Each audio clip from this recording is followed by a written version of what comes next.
오늘도 매일의 기도를 통해 하나님께 더 가까이 나오신 여러분을 환영하고 축복합니다. 오늘도 주님과 동행하는 하루 되시기 바랍니다. 주님과 친밀한 교제를 갖는 시간 되시길 기도합니다.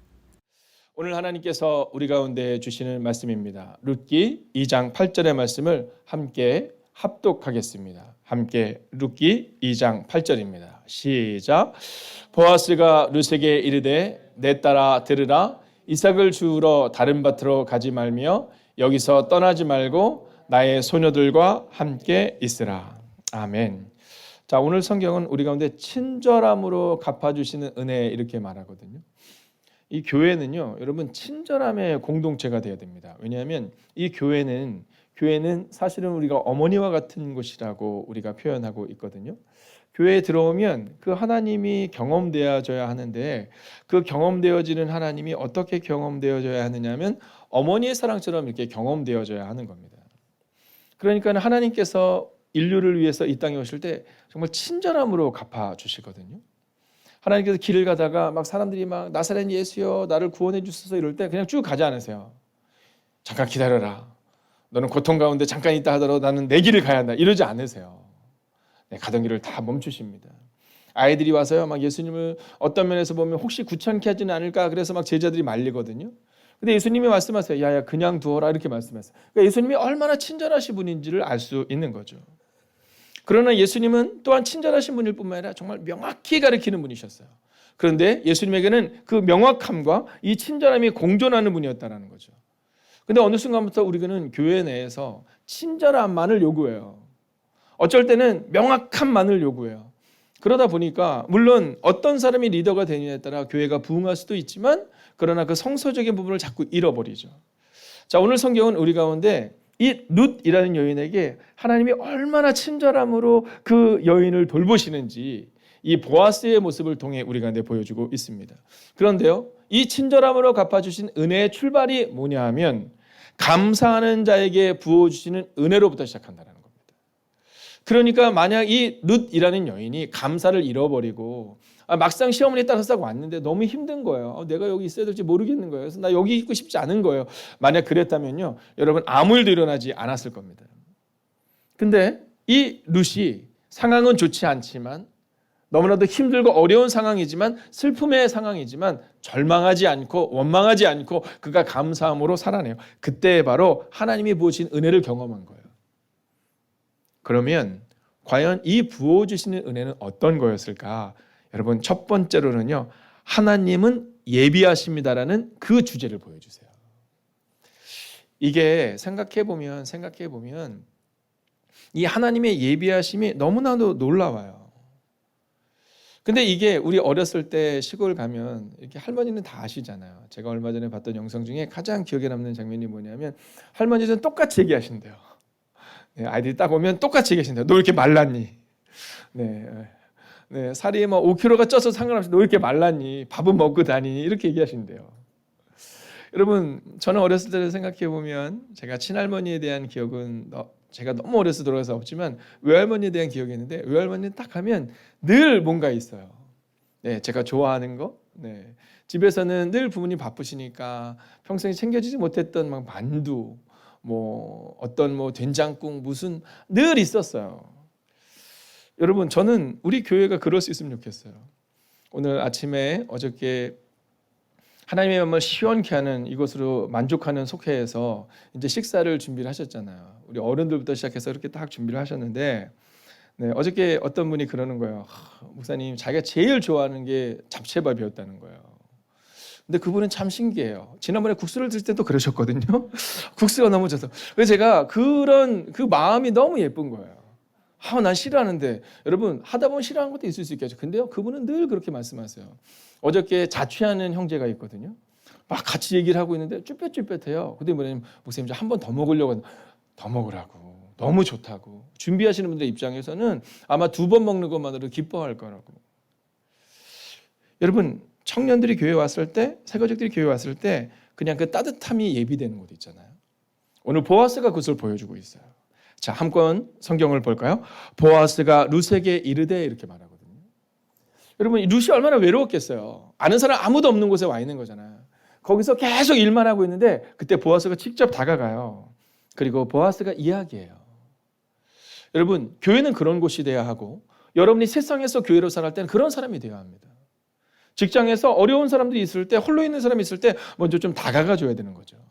하나님이 우리를 위해서 예비해 주신 것처럼 우리도 누군가에게는 예비되는 사람이 되어야 한다라는 거예요.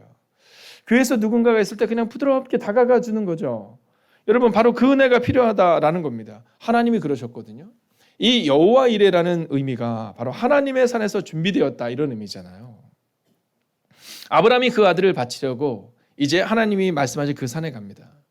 그런데 하나님께서 이 아브라함이 그 아들을 바치려고 하는 그 순간 너무 급하셨나 봐요. 아브라함아, 아브라함아, 이렇게 아브라함을 2번 부르시면서 야, 봐라, 이렇게 얘기하세요. 근데 거기에 하나님이 예배하신 순양이 거기에 있는 거예요. 하나님은 이 아브라함이 하나님을 찾아가기 전에 미리 하나님이 아브라함을 부르신 것처럼 여러분, 오늘 여러분도 누군가에게, 또 오늘 여러분의 삶 가운데 여러분을 그냥 두지 않으시고 찾아오시는 하나님을 기대하며 살아가는 여러분 그 하루 되시기를 주의 이름으로 축원하겠습니다. 자, 두 번째는 뭐냐면요, 여호와의 준비하심이 뭐냐면 방황이 끝난다라는 거예요. 여러분, 친절함으로 갚아주시는 은혜는 뭐냐면 방황이 끝나요. 방황이 끝납니다. 여러분, 저는 늘 꿈꾸는 게 있어요. 중고등학생이 되면 이 방황이 있습니다. 이게 어쩔 수가 없어요. 그때가 지나가야 되는 거거든요. 그러면 그때를 어떻게 잘 지나가게 해야 되느냐면 그냥 굳건히 누군가는 거기 있어야 되는 겁니다. 자, 교회도 마찬가지입니다. 여러분, 믿음이 흔들릴 때가 있어요. 그때 우리가 그곳에서 여전히 그 교회가 거기 있는 겁니다. 그래서 교회는요, 누군가의 방황을 끝내는 곳이 되어야 하는 겁니다. 자, 우리가 이 성경을요, 현대인의 성경으로 한번 읽어보겠습니다. 같이 읽을까요? 이삭을 주우러 다른 밭으로 가지 말고 여기서 우리 집 여자 일꾼들과 함께 있으면서 이삭을 줍도록 하게. 자, 오늘 본문의 말씀을 보면 오늘 이전까지는요, 이 밭, 저 밭을 돌아다니는 거예요.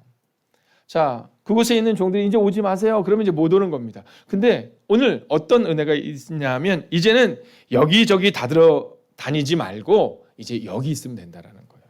방황이 끝나는 겁니다. 여러분, 하나님의 은혜가 임하게 되면 방황이 끝나는 거예요. 이스라엘 백성들이 40년간의 방황이 그들 가운데 시작됩니다. 여러분, 400년의 긴 시간 동안 애굽에서 방황의 시간이 시작됩니다. 그런데 하나님의 은혜가 그들 가운데 임할 때, 여러분, 하나님의 은혜가 그들 가운데 임할 때 방황이 끝나거든요. 신약 성경을 보면 아주 재미난 장면이 하나가 나옵니다. 그건 뭐냐면 저는 그 장면을 볼 때마다 너무너무 정말 부끄럽고 막 기대되고 막 그래요. 그게 뭐냐면 예수님이 말씀을 전하는데 사람들이 배를 굴면서 말씀을 들어요. 네, 배를 굴면서 말씀을 들어요. 예수님은 아마 센스가 있는 분이셔서 네, 이 사람들이 막 배고픈 장면을 막 얘기하면 아마 바로 말씀을 끝내셨을 거예요. 네.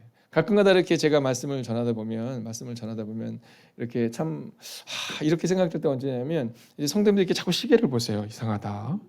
셋째까지 끝났는데 왜 안 끝내시지? 네. 근데 이 성도님들은 대부분 젊은 것들이에요. 네, 계속 이렇게 봅니다. 또 어떤 경우는 대놓고 뒤에 시계를 봅니다. 아, 시계가 잘못됐나? 뭐 이렇게. 근데 예수님이 얼마나 말씀을 재밌게 전하셨으면 사람들이 밥을 굶은 거예요. 그래서 집으로 돌아가다가 기진할까 봐 걱정할 정도의 긴 시간을 말씀을 전하는 거예요. 제자들 와서 막 얘기하거든요. 예수님 어떡하죠? 이 사람들이 가다가 밥을 못 먹어서 가다가 쓰러질까 봐 걱정돼요. 근데 예수님이요, 막 방황합니다. 제자들 어떻게 해야 될지 어찌할 바를 모르는데, 야, 사람들을 이렇게 그룹을 줘서 앉게 해라. 그리고 너희가 나눠주라. 그리고 하늘을 우러러 축사하시고 즉 감사 기도를 드리신 다음에 나눠주세요. 저는 오늘 여러분의 삶 가운데 방황하고 여러분의 삶 가운데 낙심되고 또 당황스러운 상황이 있겠지만 여러분 끝내는 하나님께서 이 모든 상황을 바꾸심을 믿으시기를 주의 이름으로 축원하겠습니다. 자, 마지막 세 번째는 뭐냐면요, 오늘 이 본문의 말씀을 통해서 우리가 어떻게 살아야 되는지를 보여줍니다. 그것은 뭐냐면 친절함으로 살라라는 겁니다. 자, 오늘까지의 이 첫 번째와 두 번째 주제를 보면 우리 가운데 부어주시는 하나님의 은혜에 대한 말씀이지만 그러나 오늘 성경은 또한 우리가 어떻게 살아가야 될 것인가에 대한 또 다른 이야기를 합니다. 하나님이 친절히 갚아주시고 여호와 이레로 준비하시고 하나님의 은혜를 허락하실 것이다 라는 마음으로 오늘 우리가 살아가지만 또 한 가지를 기억해야 되는 것은 오늘 우리가 예수님의 형상을 가지고 살아내야 한다는 겁니다. 여러분, 성경이 말하고 있는 복 중에 가장 최고의 복은 뭐냐면 부활의 감격을 경험하는 복이거든요. 자, 그 이야기는 뭐냐면 우리가 부활한 사람으로서, 부활을 믿는 사람으로서 오늘을 살아내는데 그 삶이 바로 친절함이다라는 거예요. 여러분, 교회에서 살아내는 삶은 너무나도 중요합니다. 여러분, 저는요, 교회에서 열심히 기도하지 않으면서 세상 가운데서 아름다운 언어를 가지고 살아가겠다, 이거 어렵습니다. 여러분, 왜냐하면 우리가 뜨겁게 기도하다가 우리의 삶의 변화를 경험하는 거거든요. 그리고 나면 그 삶으로 세상 가운데서 살아내야 하는 겁니다. 자, 그래서 오늘 성경은 우리 가운데 친절함으로 살아내라 이렇게 말하고 있어요. 오늘 여러분의 관심이 여러분에게 끝나지 않으면 좋겠어요. 그러면 우리가 친절함으로 산다는 것은 뭘까? 여러분, 선포하겠습니다. 여러분이 보아스가 되십시오. 그래서 오늘은요, 여러분의 마음 가운데, 여러분, 우리가 이제 내일 모레 계속해서 말씀을 보겠지만 이 보아스가 고백하잖아요. 룻이 묻거든요. 왜 나한테 그렇게 친절하게 대해주세요? 이렇게 물었더니 룻이 뭐라고 말하냐면, 야, 내가 너를 보았는데 하나님의 품으로 파고 들어온 너를 하나님이 상 주시고 복 주시기를 원한다 라고 말하면서 그에게 은혜를 베풀어요. 그 얘기는 이 룻은 바로 하나님의 은혜를 경험했던 사람이고 그 은혜를 나눠주는 사람이었다는 거예요. 하나님은 반드시 오늘 우리의 삶을 바꿀 거예요. 여러분, 9절을 같이 한번 볼까요? 함께 읽습니다. 시작. 언제든지 물통 있는 데로 가서 일꾼들이 기러운 물을 마시도록 하게. 여러분, 보아스가 이 얘기를 하면서 나눠주는 거예요. 언제든지. 여러분, 너무 좋지 않아요? 저는 이 성경을 물론 개역개정은 아니지만 여러분, 다른 번역본으로 이 성경을 준비해서 보는데 언제든지라는 표현이 너무 좋더라고요. 세상 가운데서 여러분, 이 보아스처럼 언제든지 친절한 사람이 돼야 합니다. 어쩔 때는 친절한데 어쩔 때는 감정이 상할 때는 내 마음대로 행동하고 또 다른 사람의 마음을 힘들게 하는 것이 아니라 언제든지. 그래서 저는 오늘 마지막으로 여러분에게 선포하겠습니다. 여러분, 아멘으로 화답해 주십시오. 오늘을 친절함으로 예수님처럼 사십시오. 함께 기도할까요? 여러분, 오늘 이렇게 기도하기를 원합니다. 오늘 하나님의 예비하심을 경험하며 믿음으로 걸어내고 살아내게 하소서. 오늘 두려워 떠는 우리 가운데 하나님은 반드시 그 예비하심을 보여주실 것입니다. 그리고 또 한 가지를 이어서 기도해 주십시오. 예수님 같은 친절함으로 내가 또한 살아갈 수 있게 해달라고. 오늘 하나님의 친절한 은혜, 준비된 은혜를 경험할 뿐만이 아니라 나도 세상 가운데서 친절함으로 누군가에게 보아스 같은 사람으로 살아내게 해달라고 이 시간 마음을 다하여 합심으로 기도하겠습니다. 오 살아계신 아버지 하나님, 오늘도 하나님의 예비하심을 경험하며 믿음으로 걸어내고 살아내는 그 한 사람 되기를 원합니다. 오 주님, 오늘도 주의 은혜와 능력 가운데 거하는 믿음의 사람 되기를 원합니다. 오 주님, 예수님 같은 친절함으로 오늘을 살아낼 수 있기를 원합니다. 예수님 같은 친절함으로 오늘을 믿음으로 살아내는 그 한 사람 되기를 원합니다. 오 주님, 오늘도 우리 가운데 찾아오셔서 오늘도 우리 가운데 역사하여 주셔서 하나님 믿음으로 걷게 하여 주시옵소서. 오 주님, 오늘도 우리가 믿음으로 걷기를 원합니다. 오늘도 우리가 능력으로 걷기를 원합니다. 오 주님, 주님의 예비하심을 경험하기를 원합니다. 오 주님, 환우들을 향하여 기도합니다. 오 주님, 사랑하는 김영근 권사님 기억하시고 아버지 이영순 권사님과 아버지 김영순 권사님과 아버지 김은희 지사님 기억하여 주시옵소서. 하나님 최영렬 권사님 기억하여 주시옵소서. 하나님 주의 종들 한 사람 한 사람을 기억하여 주셔서 하나님 하나님의 예배심을 경험하게 하여 주시옵소서. 하나님 선교사님을 기억하여 주시옵소서. 하나님 그 땅에서 홀로 있다 생각지 않을 수 있도록 우리가 기도로 함께하게 나아가게 하여 주시옵소서. 하나님 기도를 잊지 않게 하여 주시옵소서. 하나님 그 믿음으로 우리가 기도할 때 하나님 비록 시간과 공간은 떨어져 있지만 하나님의 은혜를 경험할 수 있게 하여 주시옵소서. 하나님 우리 사랑하는 성도님들 한 분 한 분 기억하여 주시옵소서. 상한 10년 기억하여 주시옵소서. 아버지 그 마음 이루어하여 주시옵소서. 해외에 있는 우리 자녀들 기억하여 주시옵소서. 군에 있는 주의 자녀들 기억하여 주시옵소서. 하나님 그래서 이곳에서 기도할 때 그 땅 가운데 하나님 주님의 은혜가 임하게 하여 주시옵소서. 오 주님, 오늘도 주님을 기대하며 나아갑니다. 오늘도 주님을 바라보며 나아갑니다. 오 주님, 오늘도 그렇게 걸어가게 하여 주옵소서.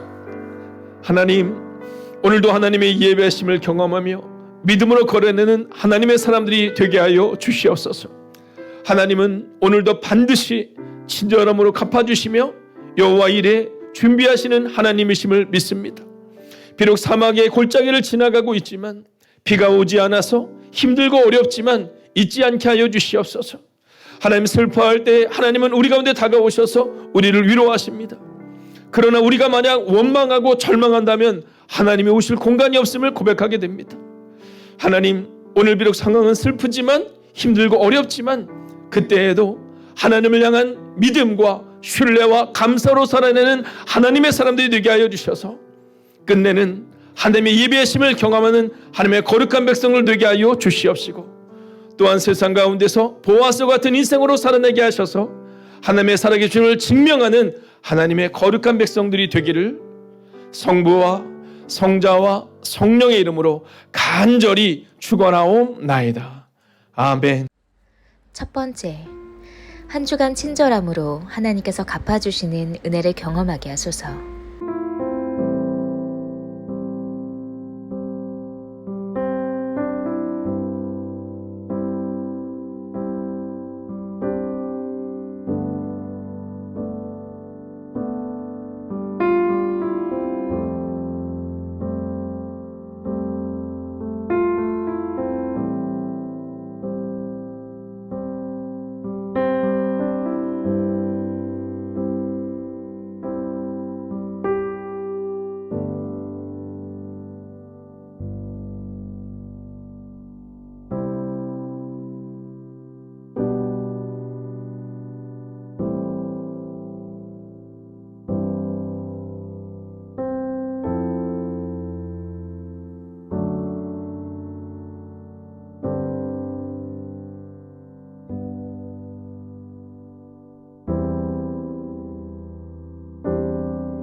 두 번째, 겸손하게 주님을 의지하며 모든 일에 기도하는 삶이 되게 하소서.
세 번째, 오늘도 주님 앞에 행복한 여정이 되게 하소서. 직장과 학교와 가정과 삶과 어디서든 주님과 동행하게 하소서.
네 번째, 주님의 명령을 따라 열방을 품고 기도하며 섬기는 선교사님들과 한 주간 사역하시는 목사님과 사역자들 가운데 성령의 기름 부음으로 함께 하소서.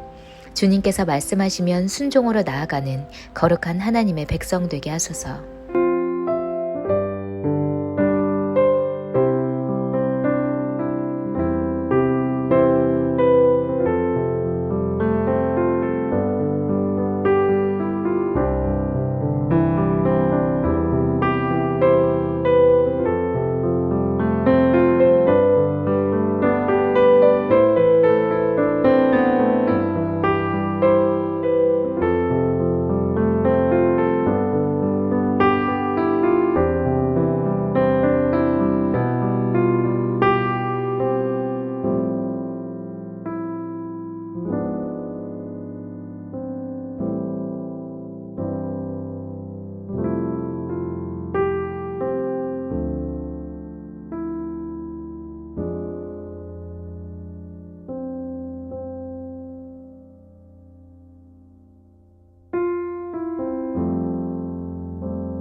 다섯 번째, 한 주간도 매일의 기도와 굿나의 기도를 통해 감사의 고백을 하는 삶이 되게 하소서.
하나님께서 우리의 기도에 영광 받으셨습니다. 이제는 우리의 삶을 통해 하나님의 영광이 되시기 바랍니다.